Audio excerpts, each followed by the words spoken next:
আপনাদের স্বাগতম আমার চ্যানেলে। গত ৭ই অক্টোবর থেকে গাজায় ইসরায়েলি হামলায় এখন পর্যন্ত ৩৪,৭৩৫ ফিলিস্তিনি নিহত হয়েছেন। আহত কমপক্ষে ৭৮,১০৮ জন। আর হামাসের হামলায় ১,১৩৯ ইসরায়েলি নিহত হয়েছেন। আমরা এখন আলোচনা করব রাফা সীমান্ত নিয়ে। যুদ্ধের মোড় এখন রাফা সীমান্ত এর দিকে, কিন্তু ইসরায়েল কেন রাফা সীমান্তের দিকে যুদ্ধ শুরু করতে যাচ্ছে এই নিয়ে আজ গুরুত্বপূর্ণ আলোচনা করা যাক। অটোমান ব্রিটিশ সীমান্ত চুক্তি। ১৯০৬ সালের ১ অক্টোবরের অটোমান ব্রিটিশ চুক্তির মাধ্যমে অটোমান শাসিত ফিলিস্তিন এবং ব্রিটিশ শাসিত মিশরের মধ্যে একটি সীমান্ত তাবা থেকে রাফা পর্যন্ত সম্মত হয়েছিল। ১৯৪৮ সাল থেকে গাজা মিশরের দখলে ছিল। ফলস্বরূপ গাজা মিশর সীমান্ত আর বিদ্যমান নেই। ১৯৬৭ সালের ৬ দিনের যুদ্ধে ইসরায়েল মিশর থেকে গাজা উপত্যকা এবং সিনাই উপদ্বীপ উভয়ই জয় করে, উভয়ই অধিকৃত অঞ্চলে পরিণত হয়। ২৬শে নভেম্বর ২০০৫-এ ইউরোপীয় ইউনিয়নের তত্ত্বাবধানে প্রথমবারের মতো ক্রসিংটি খোলা হয়েছিল, যখন ইসরায়েলি সেনাবাহিনী নিকটবর্তী ঘাঁটি থেকে একটি ভিডিও পর্যবেক্ষণ করে এবং গাজার ভিতরে এবং বাইরের সমস্ত পণ্য ও বাণিজ্যের চলাচলের উপর নিয়ন্ত্রণ বজায় রাখে। ২০১৮ সাল থেকে রাফা ক্রসিং দিয়ে মিশর থেকে গাজায় পণ্য নিয়মিত প্রবেশ করে। ২০২২ সালের অক্টোবরে গাজায় প্রবেশ করার প্রায় ৪৯% পণ্য মিশর থেকে রাফা হয়ে প্রবেশ করে, অন্য ৫১% পণ্য ইসরায়েল হয়ে গাজায় প্রবেশ করে। ২০২৩ সালের ইসরায়েল হামাস যুদ্ধের সময় ইসরায়েল রাফা ক্রসিংয়ের ফিলিস্তিনি দিকে বোমাবর্ষণ করেছিল। মিশর পরবর্তীতে এই আশ্বাসের দাবি করে যে ইসরায়েল ত্রাণবাহী গাড়িতে হামলা করবে না।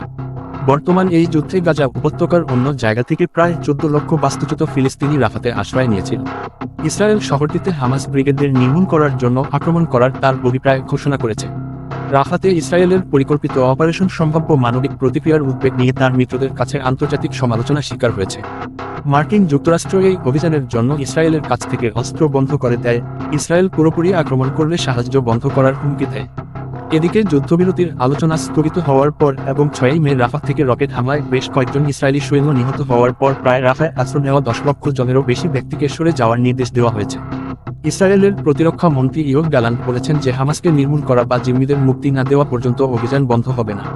৪ দিন পর ইউএনআরডব্লিউ জানিয়েছে যে ৮০,০০০ মানুষ এলাকা ছেড়েছে।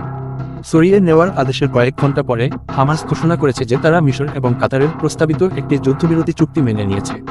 ইসরায়েল সেই চুক্তিকে অপর্যাপ্ত বলে প্রত্যাখ্যান করেছে এবং বলেছে যে তারা যুদ্ধবিরতি আলোচনা এবং রাফা আক্রমণ উভয়ই চালিয়ে যাবে। ইসরায়েল একই দিনে রাফাতে বিমান হামলা চালায়, শহরের প্রান্তে প্রবেশ করে এবং রাফা ক্রসিং দখল করে বন্ধ করে দেয়। বর্তমানে গাজা থেকে মিশরে যাওয়ার গুরুত্বপূর্ণ রাফা নিয়ন্ত্রণ নিয়েছে ইসরায়েলি সামরিক বাহিনী। রাতভর অভিযানের পর মঙ্গলবার সকালে ইসরায়েলের ৪০১তম আর্মড ব্রিগেড পূর্ব রাফার সালাহ-আদ-দিন ক্রসিংটিকে রাস্তা থেকে সংযোগ বিচ্ছিন্ন করে দেয়। আমরা সকলে চাই এই মানবিক বিপর্যয় শেষ হোক।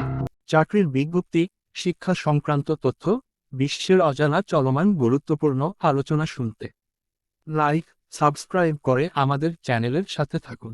ধন্যবাদ।